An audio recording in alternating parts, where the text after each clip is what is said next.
we have another classic review for you to do today because they're rebooting it. Somebody's actually writing this story all over again for today's generation, today's audience, and I think it should be rebooted. The Last Starfighter.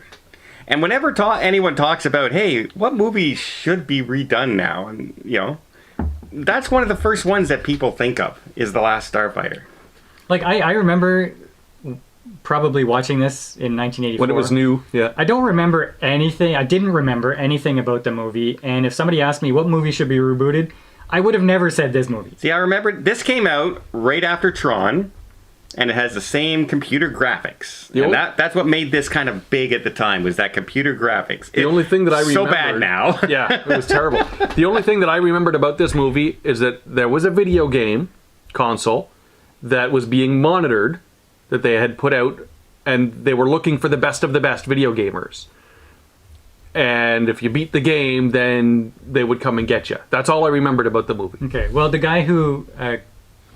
the taxi cab driver who wrote the script for this movie wanted to base it on the sword and the stone.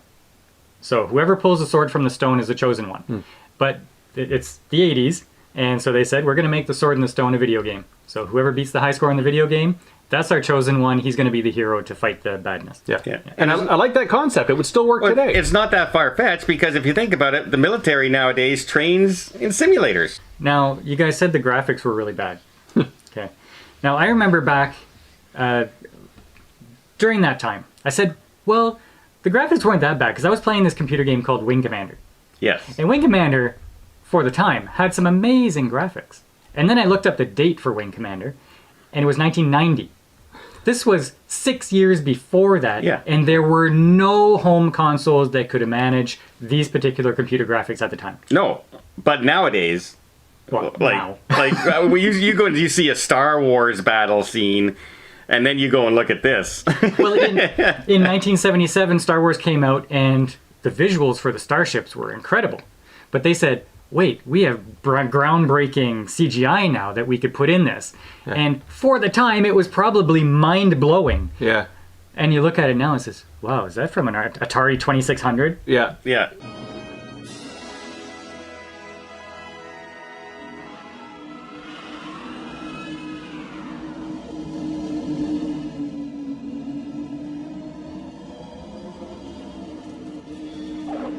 It looked bad now. It is. Now, the story itself, he gets brought up, he has to defend the Star League, but he doesn't want to, what do you mean I'm going to war, blah, blah, blah, right?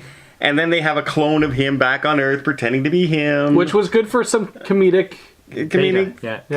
stuff going on. That's Mark's nickname, by the way, Beta. Yeah. And he has his co-pilot, Craig, and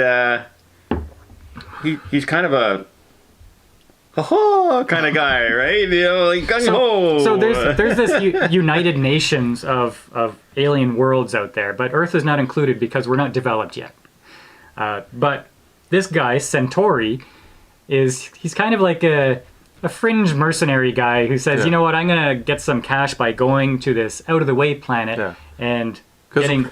Earth is at risk, too. So why shouldn't they be involved? Yeah, right? And he's the one who finds the kid. And he's played by, what's his name? Robert Preston or something like that, the actor name. But he was really charismatic on screen. Like, he was awesome. And he brings the kid up there, and is it to save the galaxy? No, he just wants his coin. Yeah. So, do the people on Earth know that the kid's gone? No, they have Beta there. And in test screenings, Beta was so funny that they said, okay, well, after the movie is done, we're going to insert a whole bunch of more Beta scenes. Because, is that right? Yeah. They said this comic stuff really worked. And I thought it did. Yeah. Yeah. Yeah. And then we have the actual Starfighter itself. Kind of a unique design, because you're in a turret. He's the gunner, while Craig is the pilot behind him. And and the whole thing kind of spins around at the front of the ship and everything. And then they have, Death Blossom is the ultimate special weapon.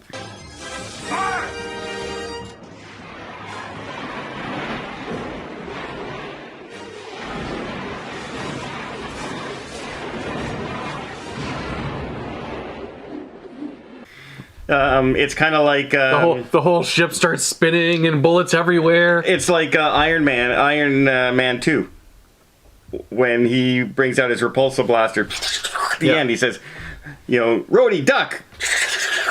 Well, you should use that right away. It's kind of a one-off. Well, that's the same thing that this was. See, like, that's all well and good, but this kid was brought up there to be the last starfighter because of his skills, right? Yeah. And basically, he doesn't really do anything up until the point where he does the Death Blossom, and all he does is press the button, and the ship kills everybody. Yeah, well, he doesn't kill everybody. He did kill the 3 ships that found him in the cave area. He did shoot them down. He also came up with the idea to hide and let them go past them. The idea to hide. Well, Run away and hide! Apparently that was a brilliant idea, because no one thought, hey, if the radar's in the back, we just have to attack from the back and they're done for? So listen, he didn't go up there to be the last starfighter. He went up there to be a starfighter, and then he decided, no, this isn't for me, I'm leaving. And when he left, the rest of the base was destroyed and all the other starfighters died, leaving him as the last starfighter. That secret spy in the starbase, he was good. He was so good. No one knew who he was, because he...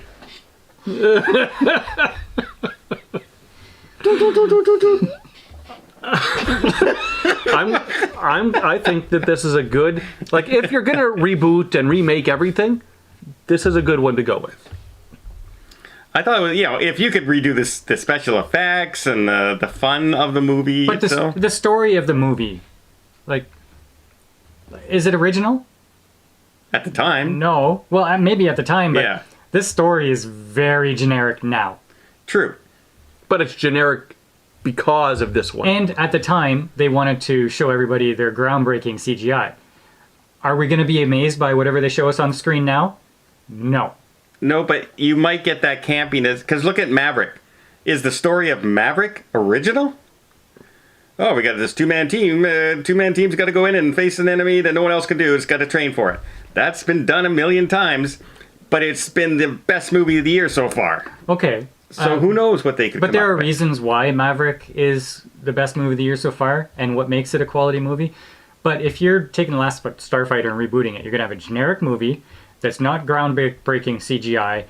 And if they hold true to the story, they're going to have the Death Blossom, which is kind of lame because he doesn't save the day, the Death Blossom does. But they don't have to. Yeah, I don't But then think... it turns into Total Recall reboot, where, oh, we love Total Recall, but it's a completely different story, folks. Yeah. Or Yeah. Alex goes up at the end to rebuild the Star League. Like a sequel, then. The whole thing can continue from there. Well, that would be a sequel, not a reboot. Yeah, no, they got to reboot it. They have to. It has to be. But it could be this new a video game cinematic everybody's universe, playing. everybody now. Yeah. Reboot it and then bring it out. So I don't know. We'll see. So we watched Iron Eagle, and we watched Last Starfighter. What would you say was the better of the nostalgia movies? I actually I'll say Iron Eagle. I prefer Starfighter. Really, Oh, yeah? the explosions in Starfighter were amazing. Every explosion was exactly the same CGI graphic. Yeah, not like the jets No. in Iron Eagle. They were completely different. It was the same model. They used the same one. Yeah, no, I think they're a tie. Like, I think the better So movie... that whole question was an indecisive answer from us. We watched two nostalgia movies, and while Iron Eagle brought me more nostalgia, I kind of enjoyed watching The Last Starfighter a little better. I think there was more comedy in it. Yeah. Like with the Like the- beta and all that. Like his little brother that's swearing all the time. I thought that was cool because you don't see that in movies anymore. No. And the whole intro to The Last Starfighter was them living in this really Ghetto. tight-knit Yeah. Little- trailer park. Yeah. And I thought that was great. I think that could have been a whole movie unto itself, because it Right. was funny. Yeah, yeah. It was, but I mean, they didn't react to a starfighter landing in the middle of the place. They go, Oh yeah. Granny, put the gun away, Granny. Put the gun away, Granny. See ya, Alex. Don't forget to write. All right, well, Last Starfighter. They are rewriting it right now. Whether it's going to be a sequel or a reboot, we don't know. I have a feeling probably reboot with better graphics. It could be fun. It could be a disaster. It depends on who they put up at the helm. But let us know what you guys think. Last Starfighter, good idea or bad idea?